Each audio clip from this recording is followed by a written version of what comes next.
ጋይስ ዘሀበሻ እንግዲህ ፖስት ያለው ነገር ተመልከቱ። እንደተመለከትኩት ስግጥ ፍምስ የሚለው አይዲያ ወይም ደግሞ ስም በጣም ብዙ ሰዎች እየተስማሙበት ነው ያለው። በጣም ብዙ ሰዎች ደግሞ አይስማሙበትም። በጣም ኃይለኛ ደጋፊ ያለ ከዚህ ሐሳብ ጋር የማይስማማ ደግሞ በጣም ብዙ ሰው አለ እና እኔ አሁን የቪዲዮ እየሰራሁት ያለው አንደኛ ነገር ለምትደግፉት የሐሳብ ወዳችኋለሁ፣ የሁላችንም ሐሳብ ነው። ለማትደግፉት ሰዎች ደግሞ መጀመሪያ በምን ማስረዳት ፈልጋለሁ መሰላችሁ? እድል እንድትሰጡኝ እንድትረዱኝ ፈልጋለሁ። ለምን ስግጥ ፍምስ እንዳልኩኝ ባይገርማችሁ እኔ ከካናዳ ስመጣ በብዙ ችግር አልፌ ነው የመጣሁት። የዲያስፖራ ህይወት በጣም ሙድ ይዞብኝ ተጫውቶብኝ ነው የመጣሁት። በጣም አይናፋር ነበርኩኝ። ዝቅተኝነት፣ የበታችነት የሚሰማኝ ሰው አስደሳች ነበርኩኝ። ትልቅ ደረጃ መድረስ አላምንም ነበረ የዛኔ ማለት ነው። ወደ ኢትዮጵያ ስመጣ እንግዲህ ከህቴ ጋር ነው ያረፍኩት which is ምንጣፏ ላይ ማለት ነው። እሷ አልጋዬ ልስጥህ እባክህ እያለችኝ ግን ምንጣፏ ላይ ነው ያረፍኩት። ለ7 አመት ሙሉ ካናዳ ኖሬ እንግዲህ አስቡት ተመልሼ ኢትዮጵያ ላይ የህቴ ምንጣፍ ላይ ስተኛ ይህ ምን ያህል ዳሜጅ እንዳደረሰብኝ ውስጤ ልገልጽላችሁ አልችልም። እና ቁጭ ያሰብኩትና እኔ ለምንድን ነው የምሰቃየውልኝ? ለምንድን ነው ህይወቴ ወደምፈልገው አቅጣጫ የማይሄድልኝ? ለምንድን ነው የምፈራው? ለምንድን ነው የማፍረው? ለምንድን ነው የምደበቀው? ለምንድን ነው ወደ ምፈልግበት ደረጃ በቀጥ ብዬ የማልሄደው የሚል ጥያቄ አይምሮዬ ላይ ሁሌም ጉብ ማለት ጀመረ። ቢካዝ ሁሌም እንዲሳካልኝ ሞክራለሁ፣ እነሳለሁ፣ ግን ወድቃለሁ፣ እፈራለሁ፣ እሸሻለሁ፣ እደበቃለሁ። ገባችሁ አይደል? እና እነዚህ ሁሉ ጥያቄዎች ራሴን ስጠይቅ ያገኘሁት መልስ ምንድነው? አንደኛ ውስጤ ላይ የተቀበረ የበታችነት ስሜት እንዳለ ነው። ውስጤ ላይ የተቀበረ እሺ ባይነት አለ። በቃ ሁሌም መስማማት፣ በምፈልገው በማልፈልገው ነገር ሰውን ለማስደሰት ፍቅር ፍለጋ ራሴን ፍቅር መስጠት አልችልም ነበረ። ገባችሁ? ከዛ ደግሞ ምንድነው ፈሪ ነበርኩኝ። የምፈራው ደግሞ ማለት ነው ማንን ነው? የሰው አይን ነው which is እኔ ለራሴ ስቆም ሰው ካየኝ ቢነቅፉኝስ፣ ቢተርቡኝስ፣ አትችልም ቢሉኝስ፣ ያ ውስጤ ላይ የተቀበረው በራስ አለመተማመን ቢያዩብኝስ የሚል ፍርሃትም ነበረ። ከነዚህ ሁሉ ፍርሃቶች ለማለፍ እድሜ ልኬ ሞክሬያለሁ። ካናዳ ያለው ሞክሬያለሁ። እኔ ቢያልሄድኩበት መንገድ የለም። በጣም ብዙ ነገር ሞክሬያለሁ። ግን በመጨረሻ አይ ቲንክ እግዚአብሔር ልቤ ውስጥ ያስቀመጠልኝ ቃል ብትኖር ሰግጥ የሚለው ቃል ነው። እኔ ማርያምን ነው የምላችሁ። ማርያምን ሰገጤ የሚለው ቃል አላቀውም ነበረ። በማርያም ስም እየማልኩኝ ነው ያለሁት። አላቀውም፣ አንብቤው አላቅም፣ ከየት አባቱ እንደመጣ አላቅም። ይሄ ቃል ትርጉሙን ስለማላቀው ነው ደፍሬ የተናገርኩት ብዬ አስባለሁ። ግን ሰገጤ የሚለው ቃል ልቤ ላይ አረፈ። ከዛ ሰግጥ ብዬ ቪዲዮ ለቀቅኩኝ። ይህ ቃል ምን ያህል ኃይል እንዳለው አላወቅኩኝም። ምን ያህል ሰዎች እንደሚቀሰቅስና እንደሚያነቃቃ አላወቅኩኝም። ግን እቺ ቃል ምን አረገችኝ መሰላችሁ? የውስጤ ፍርሃት ሸፈነችው፣ አሸነፈችው። የውስጤ በራስ አለመተማመን አሸነፈችው። እቺ ቃል ምንድነች? ከየት ነው የመጣችው? ማን ነው የሰጠኝ? ለካ ሰገጤ ማለት አይ ቲንክ ፋራ ነው መሰለኝ። ገባችሁ? የዛኔ ነው ሆኜ እያሰብኩት ያለው ሰገጤ ማለት ፋራ ማለት ነው።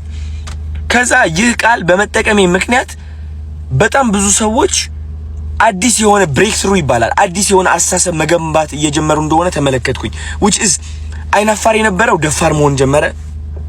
ፈሪ የነበረው አለመፍራት ጀመረ። ባይ ዘ ወይ አለመፍራት ስላችሁ ለዓላማ መቆም ነው። አንዳንድ ሰዎች ለዓላማቸው መቆም አይችሉም። የሚፈሩት ተረባን ነው። ባይ ዘ ወይ ኦኬ፣ የሚፈሩት ተረባን ነው። ኦኬ፣ እሱ ነገር እቺ ቃል ይህ ሁሉ ነገር እየቀየረ እንደሆነ ታዘቡ። ከዛ እነዚህ ሁሉ ሰዎች ሲቀየሩ ሳይ እኔም ለራሱ ማስተንተን ጀመርኩኝ።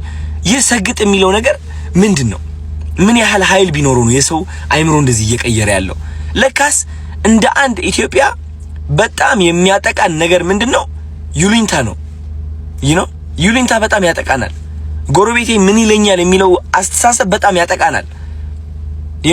እድሜ ልካችን ሰነፍ እንደሆን ከተነገርን ወይም ደግሞ አይናፋር እኮ ነው ልጄ እንትን እኮ ነው እየተባልን አድገን እዚህ ደረጃ ደርሰን ያ ማንነት ተቀርጾ ያድጋል። አይናፋር ነኝ እኔ በራሴ አልተማመንም ያን ያህል ቆንጆ አይደለሁም የሚለው ማንነት ተቀርጾ ያድግና እዚህ እድሜ ላይ ስንደርስ ተደምድሞ እውነታችን ሆኖ እናገኘዋለን። አንፈልገውም እኮ ገባችሁ?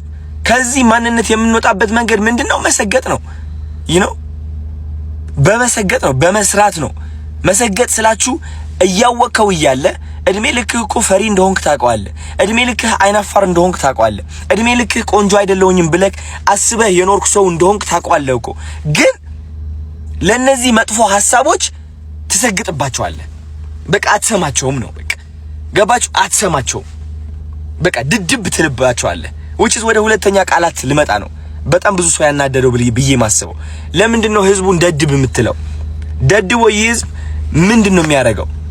ደድብ ያልኩት እኔ ዝም ብላችሁ የጅል ስራ ስሩ እያልኩኝ አይደለም። የምትደድበው በነዛ መጥፎ ድምጾች ነው። መደደብ ማለት አለመስማት አይደለ?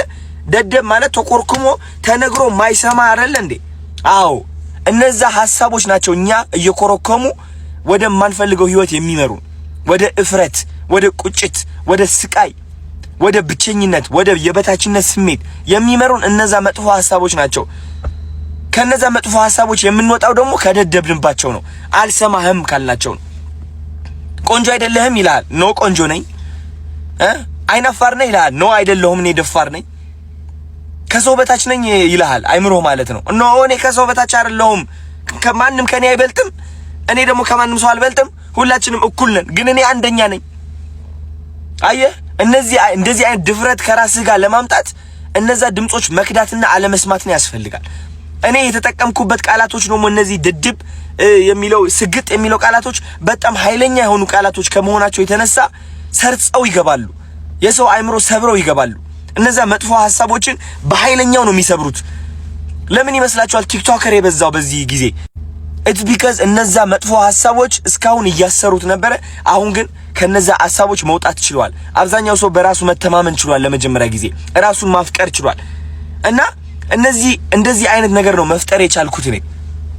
ስለዚህ ከዚህ ሐሳብ ጋር የማትስማሙበት መንገድ እኔ ሊታየኝ አልቻለም።